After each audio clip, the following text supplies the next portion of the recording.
weight, it is lifted. Their souls are free, and now there is only one more task to be done. You must send me to her. Wherever Sidara may be, I will follow. And I know we will be closer to Mother then. More than I have ever been. But listen, my body still clings to this world. The flesh resists what the soul has already accepted. When the moment comes, I may fight. Not because I wish to, but because I am still bound to this place. Still outside Sonder. Do not hesitate. Strike true.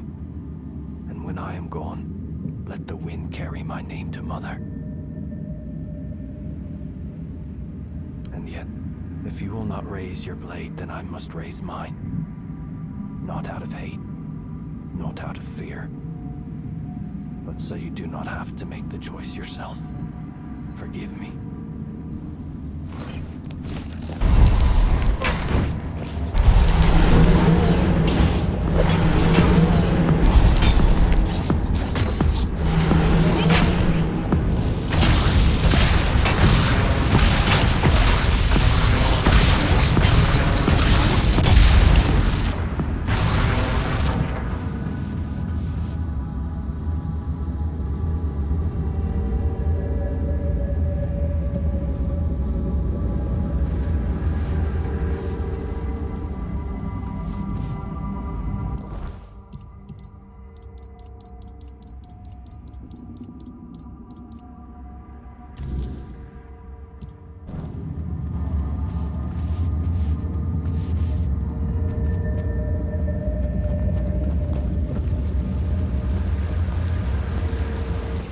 Ho ho ho, you're here. Munvarth knew you'd come, even before we headed to the Mother's chamber. They call me Jarnsfer, because that's my name, Jarnsfer. So that's why they call me that.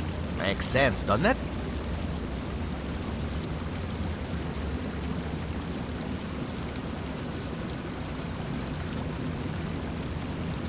The Mother's chamber, where we'll dream forever. Munvar says great black ships that devour the sky will take us there. I don't know if that's true. He makes things up sometimes. Like that time he told me he brought me a giant's tooth. Turned out to just be a regular old walnut shell.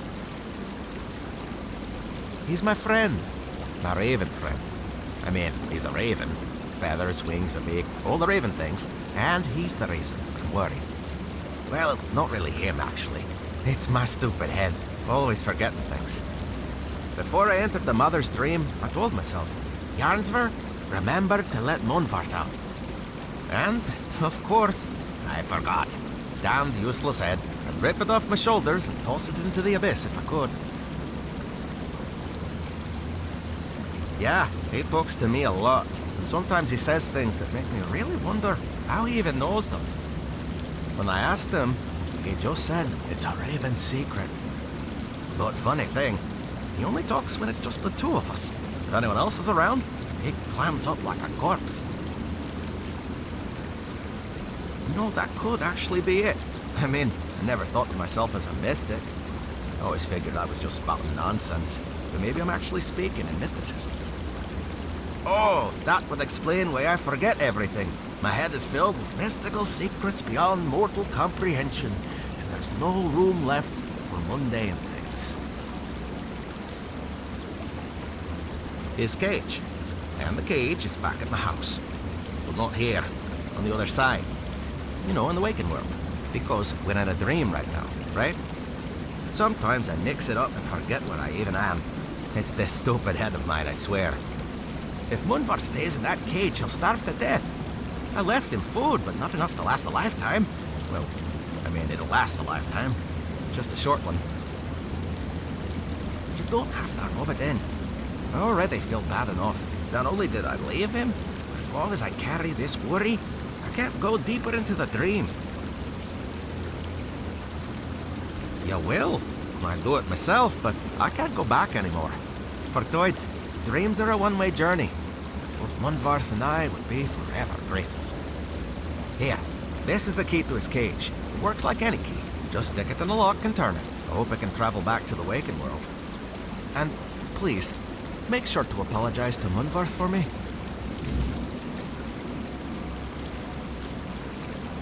Did you manage to free him from the cage? Of course.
Hello, it is you. Did you manage to free him from the cage?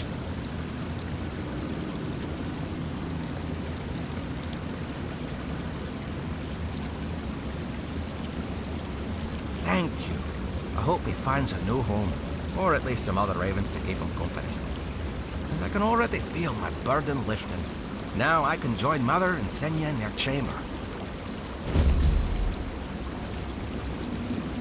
Hello.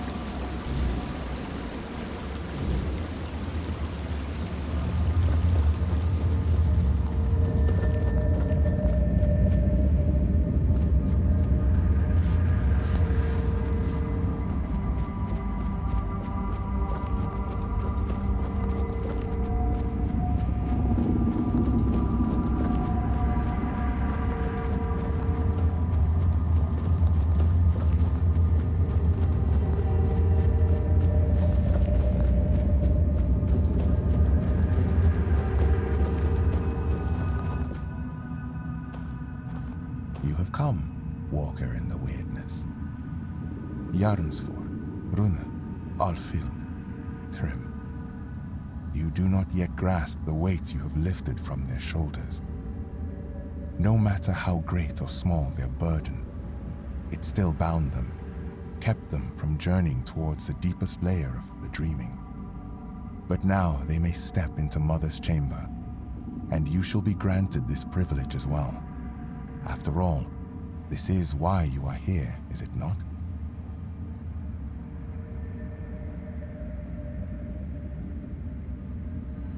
You shall see my sister, Senja, and Mother, whose dreams we have shared, and in whose dreams we long to become one. Yes, that is why you will enter Mother's chamber, Walker. The choices that must be made shall be made within. No matter the outcome, you have the gratitude of all Thoid. Were it not for you, we could not have embraced the dreaming. We could not have stood before Mother's chamber. Do not fear. No harm will come to you in the dreaming. I know that you are expected, Walker. Indeed, the time has come.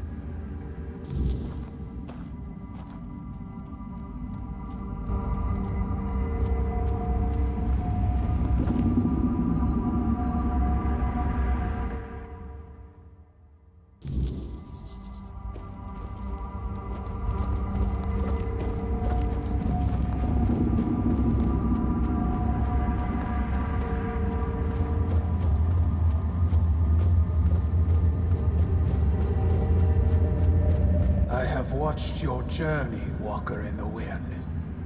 I saw how you helped the lost Thoid children face their burdens. The weight that kept them from entering this chamber.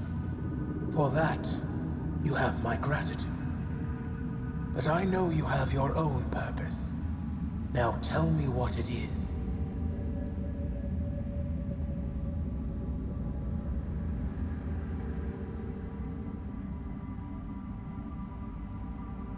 You seek the legacy of the one who brought so much suffering. I do not know if you come to me searching for pain, truth, or hope. But now I understand. You need the support of the tribes to face what slumbers beneath the earth.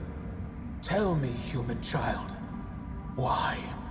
Why should I stop waiting for Ingvi and release her from her journey towards Sonder? Her burden is lifted. She has no reason to remain in a world crumbling into ruin. All for the ambitions of one old man.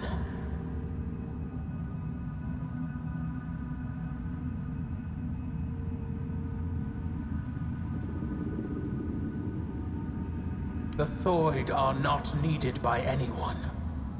Gerfan clings to his dreams of unification and retribution, stubbornly picking at wounds that refuse to heal. Tell me, Walker, do you truly believe uniting the Del Rita will change the fate of this world?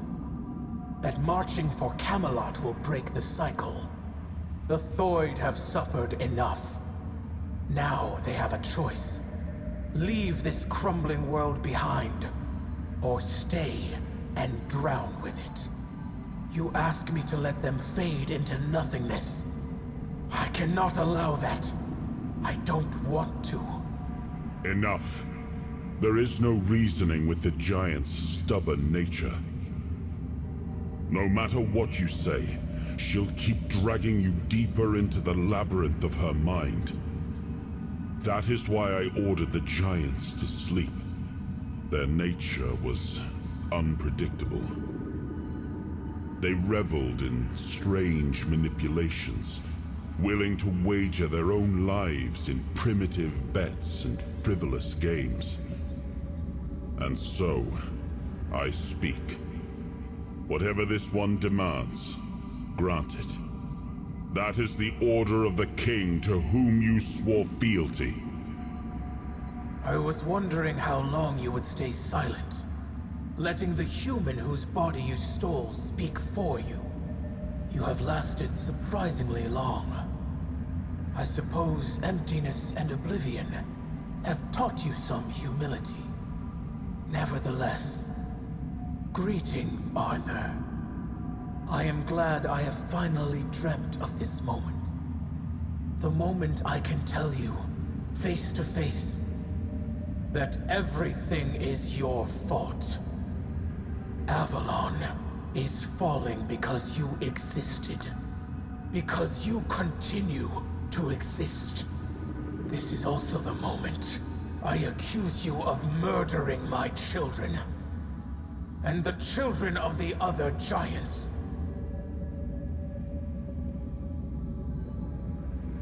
Your human king got to know us well.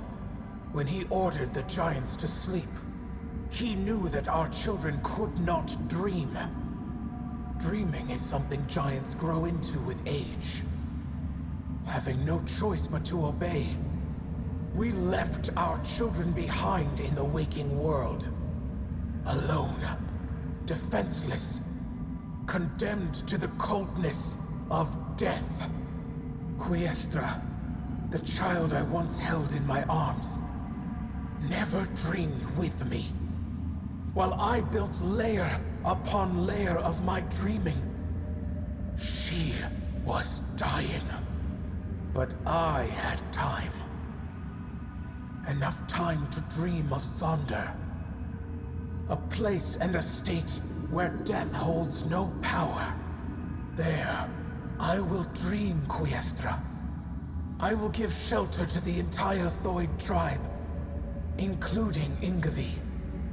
I will not abandon any more children to the waking world. I have made many terrible mistakes during my reign, but I always considered what was best for my people. At least, that was my intention. I wanted to make Avalon our home, free from the plague, free from forces that would seek to oppose us. I thought that my return would restore balance, that I could prevent Avalon's fall. Your idea of what is good is twisted, human king. As for you, mortal, yes, you need the blessing of the tribes to claim the crown. Those were the terms of the sacred pact, but you will have to manage without the Thoid. They will all come with me into Sonder. I will care for them as if they were my own children. And I will save them from this world's corruption.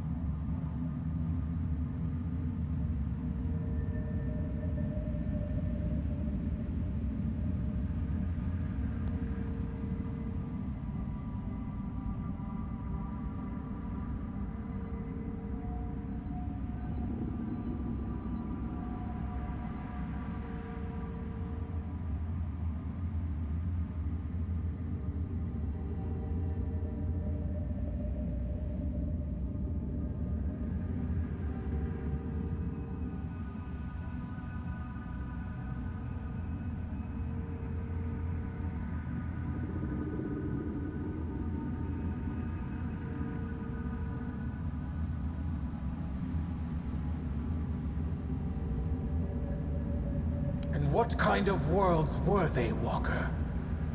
Were they open to all? Or did they demand a terrible price for the mere chance to exist within them?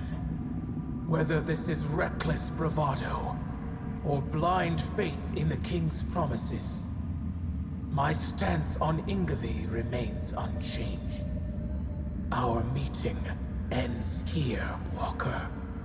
You will have to dream what lies beneath the king's threat without the blessing of the Thoid tribe. Leave now and let us dream.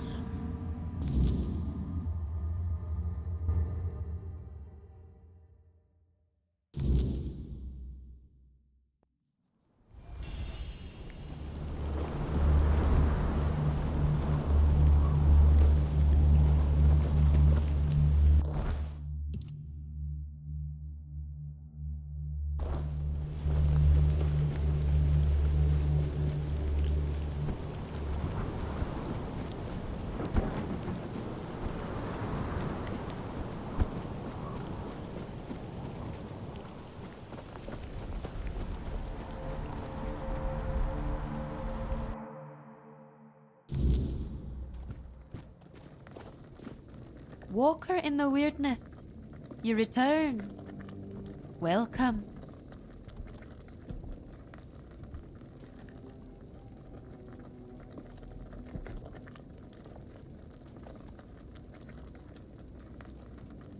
And you won't tell me what she said?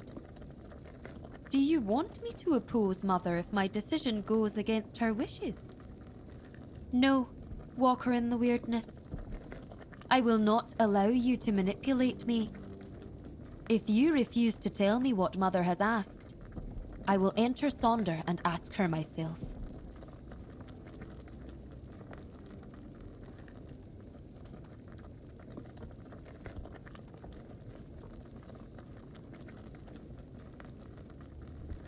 Congratulations!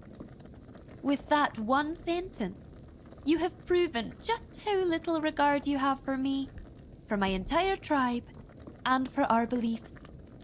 I do not need to explain myself to you.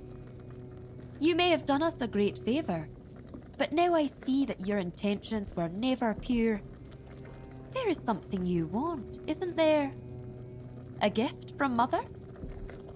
I hope she didn't give you anything. Mother should not reward greed.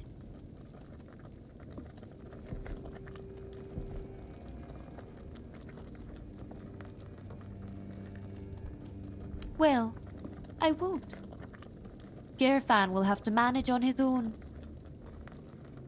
The Thoid have chosen their path, and it's time for me to join my brothers and sisters. Go now. Tell the voice of the tribes that the Thoid are leaving their lands and that others may claim them. We will be gone. I suppose the other tribes will be pleased with this outcome. I am grown enough to recognize when someone pretends to care while trying to manipulate me. If you truly valued my opinion, you would have asked for it, instead of pushing your own solution. And you certainly wouldn't have hidden Mother's words from me. But, well, I suppose I should thank you. If not for your patronizing tone, I might have hesitated a little longer before deciding whether to enter Sonder. Now, I have no doubts. I regret that you were the first to see our mother's face.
And what do you think would have become of Avalon if the warlike Dalrita, already revering the giants as they are now, had the chance to worship them as living, active beings?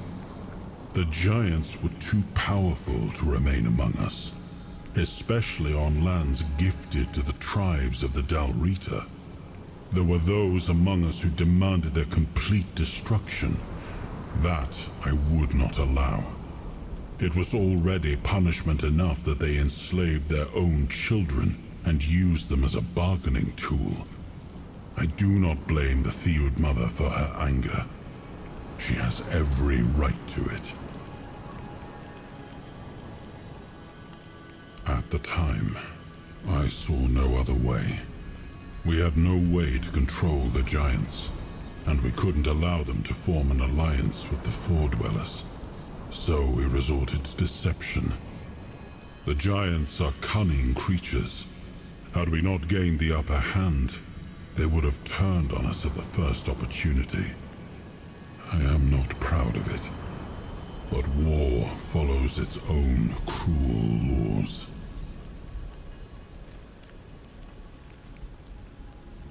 It is.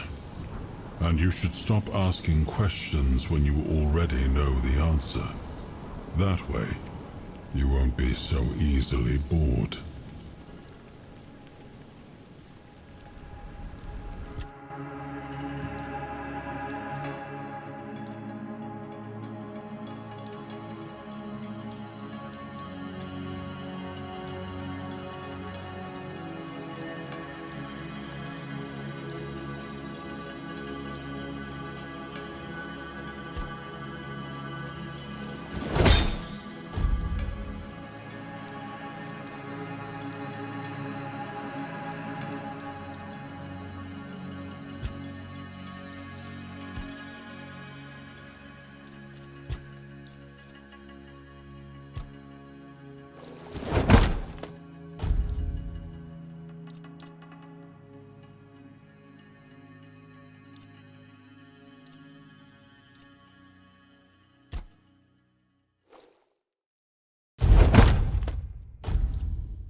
You tread where others dare not.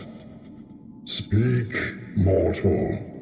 Why have you come to the dark beneath the world?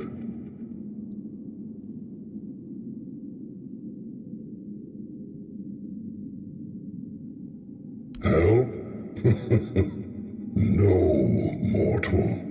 I do not help. I judge.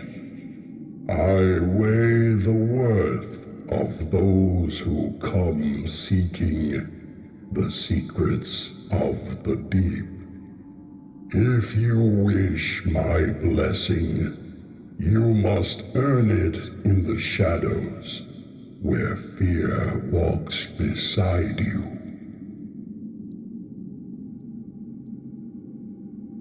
What am I? I am what lies beneath. The roots of the world, the keeper of secrets long buried. You do not need to know what I am. You need to prove what you are.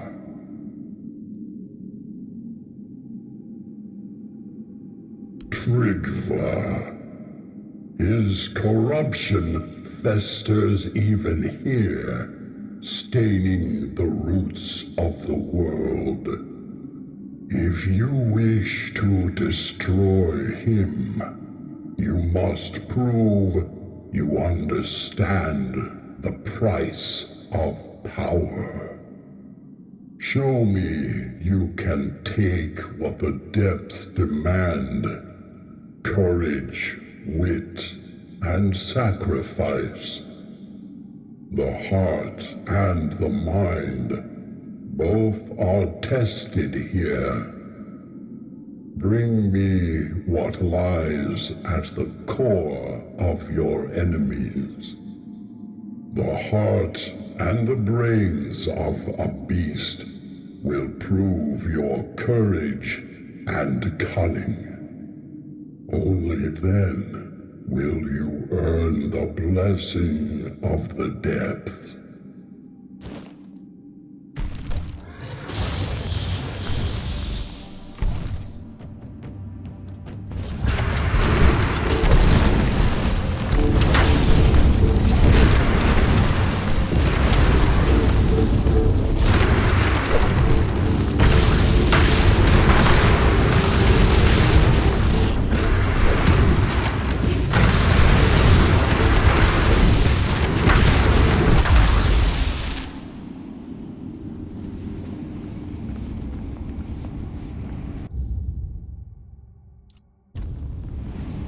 You have proven yourself mortal, not just in strength,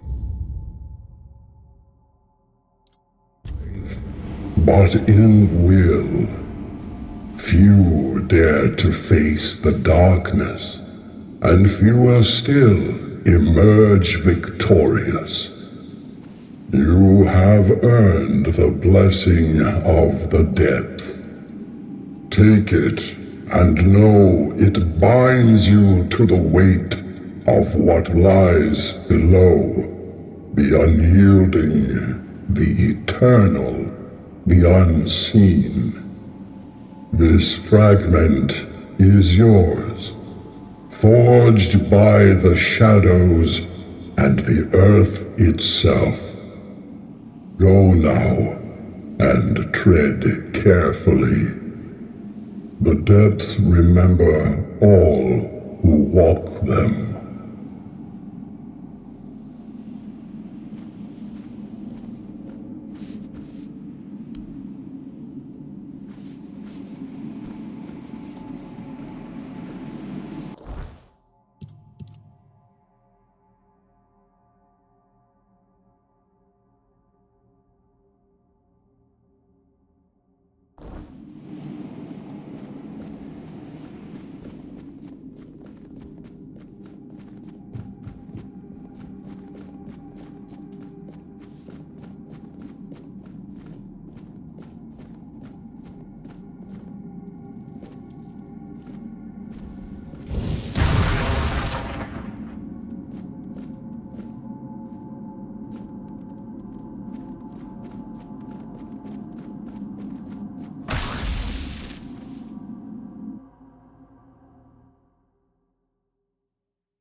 Someone's out there. You'll regret it.